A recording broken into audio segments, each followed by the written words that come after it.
Bismillahirrahmanirrahim. The topic of today's discussion is golden files of pathology from SK Pathology. SK Pathology FCPS Part 1 examination. हम सबसे पहला MCQ paper start करते हैं, that is 2014 के जो pathology के MCQs आए थे। तो जो पहला MCQ है वो ये है कि 7 मंथ प्रेग्नेंट फीमेल है, उसको क्रॉनिक ITP है और अब उसको इकीमोसिस डेवलप हो गई है, एपिस्टेक्सिस डेवलप हो गई है, उसका प्लेटलेट काउंट 5000 हो गया है और वो स्टेरॉइड्स ले रही है, फुल डोज स्टेरॉइड्स ले रही है। तो अब नेक्स्ट बेस्ट ट्रीटमेंट क्या होगा कि उसको हम IV इम्यूनोग्लोबुलिन स्टार्ट कर देंगे। तो अगर एक ऐसी फीमेल है जिसको एक तो प्रेग्नेंट होने के साथ साथ उसको क्रॉनिक ITP भी है, उसकी बॉडी के ऊपर इकीमोसिस डेवलप हो गई है, साथ उसको नोज ब्लीड भी हो रहा है, एपिस्टेक्सिस भी हो रही है, प्लेटलेट काउंट उसका बहुत ज़्यादा ड्रॉप कर गया, 5000 पे चला गया है और वो फुल डोज स्टेरॉइड्स ऑलरेडी ले रही है। तो अब उसके नेक्स्ट ट्रीटमेंट में हम उसको IV इम्यूनोग्लोबुलिन्स देंगे। सेकेंड MCQ दिया हुआ है कि लिवर डैमेज हो गया है, आपको बाई न्यूक्लिएटेड सेल्स नज़र आ रहे हैं। तो किस वजह से आपको बाई न्यूक्लिएटेड सेल्स नज़र आते हैं लिवर डैमेज में? जब आपकी कैरियोकाइनेसिस तो होती है लेकिन साइटोकाइनेसिस नहीं होती है, कि आपका न्यूक्लियस तो डिवाइड कर जाता है लेकिन आपके सेल्स डिवाइड नहीं किए हैं, जिसकी वजह से हमें लिवर डैमेज वाले पेशेंट्स के अंदर न्यूक्लियस जो है वो बाई न्यूक्लिएटेड नज़र आ रहा है लेकिन सेल जो है वो एक ही है। तो सेल्स के अंदर अगर आपको बाई न्यूक्लिएटेड सेल्स नज़र आ रहे हैं, तो सेल्स के अंदर आपको बाई न्यूक्लिएटेड अगर न्यूक्लियस नज़र आ रहा है और लिवर का डैमेज हुआ हुआ है, तो वो कैरियोकाइनेसिस जब होगी लेकिन साथ साइटोकाइनेसिस नहीं होगी। कैरियोकाइनेसिस न्यूक्लियस डिवाइड हो गया, साइटोकाइनेसिस नहीं हुई है, मतलब कि सेल डिवाइड अभी नहीं हुआ है। थर्ड MCQ दिया हुआ है, एक बच्चा है वो एंटी मलेरियल ड्रग्स ले रहा था, उसके LFTs अब ख़राब हो गए हैं और उसका जो अनकॉन्जुगेटेड बिलिरुबिन था वो भी ज़्यादा हो गया है। तो कॉज क्या होगी? G6PD की डेफिशिएंसी। जब कोई ऐसा पेशेंट जिसमें आपको एंटी मलेरियल ड्रग्स के साथ हिस्ट्री दी हुई हो और जिसकी वजह से उसका अनकॉन्जुगेटेड बिलिरुबिन ज़्यादा हो जाए और उसके LFTs डिरेंज हो जाए, तो इसका मतलब है कि उसके अंदर ग्लूकोज 6 फॉस्फेट डिहाइड्रोजनेज की डेफिशिएंसी है। ठीक है, ग्लूकोज 6 फॉस्फेट डेफिशिएंसी की वजह से, ग्लूकोज 6 फॉस्फेट डिहाइड्रोजनेज डेफिशिएंसी की वजह से जो पेशेंट एंटी मलेरियल ले रहा होता है उनके LFTs डिरेंज हो जाते हैं और उनका अनकॉन्जुगेटेड बिलिरुबिन ज़्यादा हो जाता है। अब जो ब्लैक वाटर फीवर होता है ना, वो आपका मलेरिया की वजह से ही होता है, जिसमें एक बच्चे को कोला कलर यूरिन आता है और साथ बुखार होगा। ठीक है, तो जो फीमेल्स होती हैं ना वो G6PD की कैरियर्स होती हैं और जो मेल होते हैं ना वो G6PD से अफेक्टेड होते हैं। मेल्स G6PD से अफेक्टेड होंगे और फीमेल्स कैरियर होती हैं G6PD की। उसके बाद फोर्थ MCQ दिया हुआ है, एक बच्चा है प्रेजेंट किया है OPD के अंदर, उसको 104 बुखार हुआ है पिछले 4 दिन से और उसको कोला कलर यूरिन वो पास कर रहा है पिछले 1 दिन से। 4 डेज से उसको फीवर था, कोला कलर यूरिन पास कर रहा है, वो एंटी मलेरियल ड्रग्स ले रहा था, उसके LFTs भी ख़राब हुए हुए हैं, साथ उसका जो अनकॉन्जुगेटेड बिलिरुबिन है वो भी बढ़ा हुआ है। तो कॉज क्या होगी? G6PD deficiency. हमने पहले पढ़ा कि कैसा बच्चा अगर उसको कोला कलर यूरिन आ रहा है, साथ अगर वो एंटी मलेरियल ड्रग ले रहा था तो उसको G6PD की डेफिशिएंसी होगी। अब जो ब्लैक वाटर फीवर होता है जो कि मलेरिया वाले पेशेंट्स के अंदर डेवलप होता है, उसमें एंटी मलेरियल ड्रग्स के साथ कोई लिंक नहीं होता है। उसमें सिंपल एक बच्चा होगा, उसको बुखार हुआ होगा और साथ उसको कोला कलर यूरिन आ रहा होगा। अगर तो एंटी मलेरियल ड्रग्स का बता दिया है और एंटी मलेरियल ड्रग्स लेने के बाद उसका अनकॉन्जुगेटेड बिलिरुबिन भी बढ़ गया है, उसको कोला कलर यूरिन आ रहा है, बच्चे को बुखार भी हुआ हुआ है, उसके LFTs ख़राब हो गए हैं, तो G6PD की डेफिशिएंसी होगी। G6PD डेफिशिएंसी मेल्स को अफेक्ट करती है और फीमेल्स इसकी कैरियर होती हैं।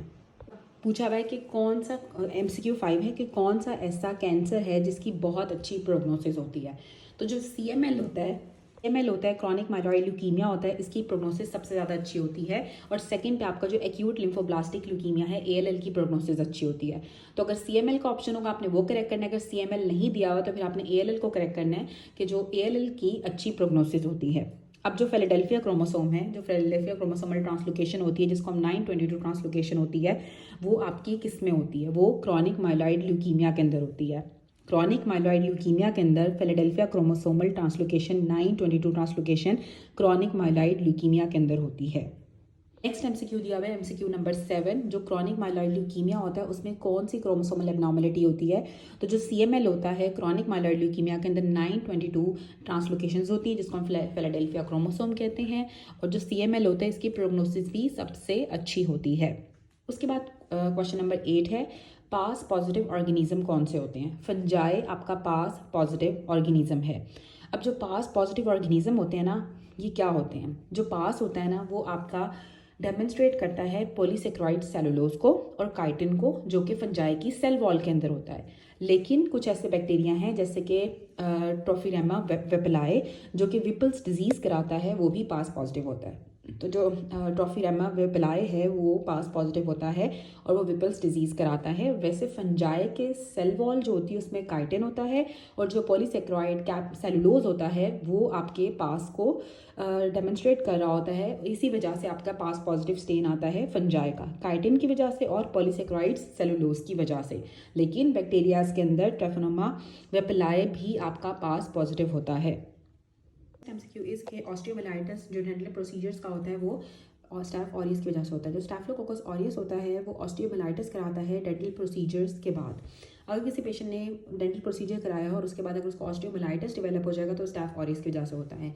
और ऐसा पेशेंट जिसने कोई डेंटल ट्रीटमेंट कराया हो तो उसके बाद जो उसको इन्फेक्शन होगी वो स्ट्रेप्टोकोकस विरिडेंस की वजह से होगी। डेंटल प्रोसीजर के बाद जो ऑर्गेनिज्म इन्वॉल्व होता है वो स्ट्रेप्टोकोकस विरिडेंस होता है। लेकिन अगर ऑस्टियोमाइलाइटिस होगा तो वो स्टाफ ऑरियस की वजह से होता है। उसके बाद एमसीक्यू नंबर 10 दिया हुआ है, कौन सा ऐसा थायराइड ट्यूमर है जो कि स्लोली ग्रो करता है। जो पैपिलरी कार्सिनोमा ऑफ थायराइड होता है वो बहुत स्लो ग्रोइंग थायराइड ट्यूमर होता है। पैपिलरी कार्सिनोमा ऑफ थायराइड आपका स्लो ग्रोइंग थायराइड ट्यूमर होता है। सबसे ज़्यादा एग्रेसिव कौन सा ट्यूमर है, तो सबसे ज़्यादा एग्रेसिव आपका मेलानोमा होता है, मोस्ट एग्रेसिव मेलानोमा होता है और locally malignant basal cell carcinoma होता है। लोकली मेलिग्नेंट जो है जो अपनी ही जगह पे रह के मेलिग्नेंट हो जाता है that is basal cell carcinoma, और जो सबसे ज़्यादा एग्रेसिव ट्यूमर होता है वो आपका मेलानोमा होता है। लोकली मेलिग्नेंट आपका बेजल सेल कार्सिनोमा है और जो मोस्ट एग्रेसिव है वो मेलानोमा है। अब कंजक्टाइवा का एपिथेलियम जो होता है वो स्ट्रेटिफाइड कॉलमनर एपिथेलियम होता है। कंजक्टाइवा का एपिथेलियम स्ट्रेटिफाइड कॉलमनर होता है। बाकी हम आई के एपिथेलियम्स पढ़ते हैं कि जो कॉर्निया का एपिथेलियम होता है वो नॉन कैरेटिनाइज्ड स्ट्रेटिफाइड एपिथेलियम होता है। आपका जो कॉर्निया होता है वो नॉन कैरेटिनाइज्ड है क्योंकि उसके ऊपर कोई कैरेटिन की लेयर नहीं होती है। तो जो कॉर्निया होता है वो नॉन कैरेटिनाइज्ड लेकिन स्ट्रेटिफाइड ही एपिथेलियम होता है। कंजक्टाइवा का भी क्या होता है, स्ट्रेटिफाइड कॉलमनर एपिथेलियम होगा। ठीक है, कंजक्टाइवा का कॉलमनर है और स्ट्रेटिफाइड है, और जो आपका कॉर्निया है उसका नॉन कैरेटिनाइज्ड स्ट्रेटिफाइड एपिथेलियम है। जो ओवरी होती है उसका सिंपल क्यूबॉइडल एपिथेलियम होता है। ओवरी का सिंपल क्यूबॉइडल एपिथेलियम होता है, कॉर्निया का नॉन कैरेटिनाइज्ड स्ट्रेटिफाइड एपिथेलियम होता है, कंजक्टाइवा का स्ट्रेटिफाइड एपिथेलियम होता है। इसी तरह से जो आपका मेम्ब्रेनस यूरिथ्रा होता है उसका non ciliated pseudo stratified epithelium होता है। मेम्ब्रेनस यूरिथ्रा का सूडो स्ट्रेटिफाइड एपिथेलियम होगा लेकिन नॉन सिलिएटेड होगा। जो मेम्ब्रेनस यूरिथ्रा होता है उसका non ciliated pseudo stratified epithelium होता है। कॉरॉइड प्लेक्सिस में भी सिंपल क्यूबॉइडल होगा। ओवरी के अंदर भी सिंपल क्यूबॉइडल था। एल्वुलाई के अंदर सिंपल स्क्वामस होता है, मतलब एक ही लेयर होगी। सिंपल स्क्वामस एपिथेलियम आपका एल्वुलाई में होता है। गाल ब्लैडर के अंदर आपका नॉन सिलिएटेड सिंपल कॉलमनर होगा। सिंपल कॉलमनर होगा लेकिन नॉन सिलिएटेड होगा। जो मेम्ब्रेनस यूरिथ्रा था उसमें भी नॉन सिलिएटेड था लेकिन सूडो स्ट्रेटिफाइड एपिथेलियम था। जो गाल ब्लैडर है उसमें भी नॉन सिलिएटेड एपिथेलियम है लेकिन सिंपल कॉलमनर है। जो आपके स्वेट ग्लैंड्स की जो डक्ट्स होती हैं उसमें स्ट्रेटिफाइड क्यूबॉइडल होता है। स्वेट ग्लैंड्स की डक्ट्स के अंदर स्ट्रेटिफाइड क्यूबॉइडल होगा। स्ट्रेटिफाइड भी होगा लेकिन क्यूबॉइडल होगा। जो स्ट्रेटिफाइड कॉलमनर था वो कंजक्टाइवा में था। प्रॉक्सिमल कॉन्वेटेड ट्यूब्यूल का भी सिंपल क्यूबॉइडल होता है। कॉरॉइड प्लेक्सिस का भी सिंपल क्यूबॉइडल होता है। ओवरीज का भी सिंपल क्यूबॉइडल होता है। यूट्रस का सिंपल कॉलमनर होता है। यूट्रस का एपिथेलियम सिंपल कॉलमनर होता है। पैलेटाइन टॉन्सिल के अंदर आपको स्ट्रेटिफाइड स्क्वामस मिलेगा लेकिन कैरेटिनाइज्ड होगा। हमने पढ़ा था जो कॉर्निया होता है हमें स्ट्रेटिफाइड एपिथेलियम मिल रहा था लेकिन वो नॉन कैरेटिनाइज्ड था। लेकिन जो आपका पैलेटाइन टॉन्सिल है, टॉन्सिल्स के अंदर आपका कैरेटिनाइज्ड है और साथ स्ट्रेटिफाइड स्क्वामस एपिथेलियम हमें पैलेटाइन टॉन्सिल में मिलता है। जो आपका ऑरल ओरोफेरिंग्स होता है उसके अंदर भी स्ट्रेटिफाइड स्क्वामस एपिथेलियम होता है लेकिन नॉन कैरेटिनाइज्ड। ओरोफेरिंग्स के अंदर जो ऑरल ओरोफेरिंग्स है उसमें आपका non keratinised stratified squamous epithelium है। पैलेटाइन टॉन्सिल का कैरेटिनाइज्ड स्ट्रेटिफाइड स्क्वामस एपिथेलियम होता है।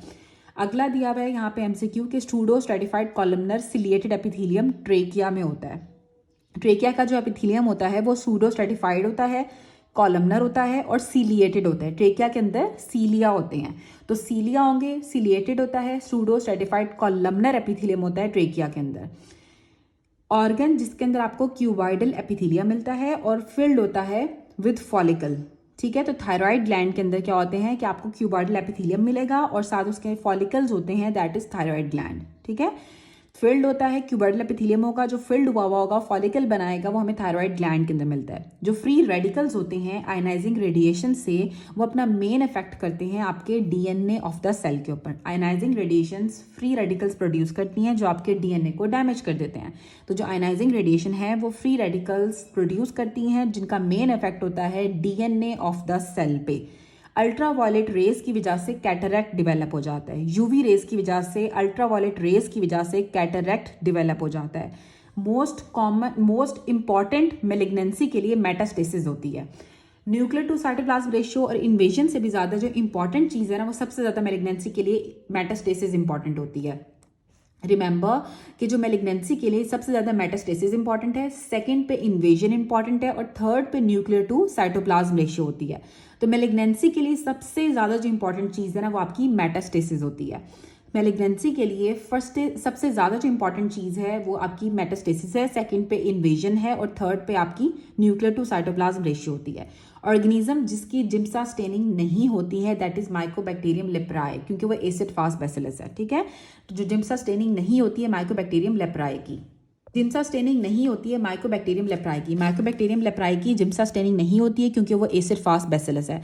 एसिड फास्ट बैसिलस की जिम्सा स्टेनिंग नहीं होती है, माइकोबैक्टीरियम लेप्राई की जिम्सा स्टेनिंग नहीं होती है या लैक करता है जिम्सा स्टेनिंग को, दैट इज माइकोबैक्टीरियम लेप्राई। अब एक पेशेंट है वो थाईलैंड गया था और प्रेजेंट किया है डायरिया के साथ। थाईलैंड गया, उसके बाद उसको डायरिया डेवलप हो गया है, डायरिया वाटरी है और बहुत ज़्यादा उसको डायरिया है, ठीक है। और आपको डोनट शेप सिस्ट नज़र आ रही है, तो कॉज क्या होगी, क्रिप्टोस्पोरिडियम। डोनट शेप सिस्ट जो हमें नज़र आती हैं वो हमें क्रिप्टोस्पोरिडियम के अंदर नज़र आती हैं। अगर आपको डोनट की शेप की सिस्ट नज़र आएगी तो क्रिप्टोस्पोरिडियम के अंदर होती है। एक पेशेंट है थाईलैंड गया, उसको डायरिया हो गया जो कि वाटरी डायरिया है, लार्ज अमाउंट के अंदर है और आपको डोनट शेप सिस्ट नज़र आ रही है। तो डोनट शेप सिस्ट आपको क्रिप्टोस्पोरिडियम के अंदर नज़र आती हैं। जो एड्स वाले पेशेंट्स होते हैं जिनको डायरिया होता है वो क्रिप्टोस्पोरिडियम की वजह से होता है, और एड्स वाले पेशेंट के अंदर मेनिंजाइटिस क्रिप्टोकोकस की वजह से होता है। क्रिप्टोकोकस मेनिंजाइटिस करता है एड्स वाले पेशेंट्स में, और डायरिया जो एड्स वाले पेशेंट में होता है वो क्रिप्टोस्पोरिडियम की वजह से होता है, और डोनट शेप सिस्ट हमें क्रिप्टोस्पोरिडियम में मिलती है। हेंस बॉडीज हमें G6PD की डेफिशिएंसी में मिलती हैं। G6PD की डेफिशिएंसी के अंदर हमें दो चीज़ें मिलती हैं, हेंस बॉडीज़ में मिलती हैं और बाइट सेल्स में मिलते हैं। जो हॉवल जॉली बॉडीज़ होती हैं वो सिकल सेल एनीमिया में मिलती हैं और स्प्लीनेक्टमी में मिलती हैं। ये इंपॉर्टेंट बात है कि जो हेंस बॉडीज़ हैं और जो बाइट सेल्स होते हैं वो हमें G6PD की डेफिशिएंसी के अंदर मिलते हैं, और जो हॉवल जॉली बॉडीज़ होती हैं वो हमें स्प्लीनेक्टमी में मिलती हैं, और साथ हमें सिकल सेल एनीमिया के अंदर हॉवल जॉली बॉडीज़ मिलती हैं। हॉवल जॉवल बॉडीज़ हमें सिकल सेल डिजीज़ के अंदर या स्प्लीनेक्टमी में मिलती हैं।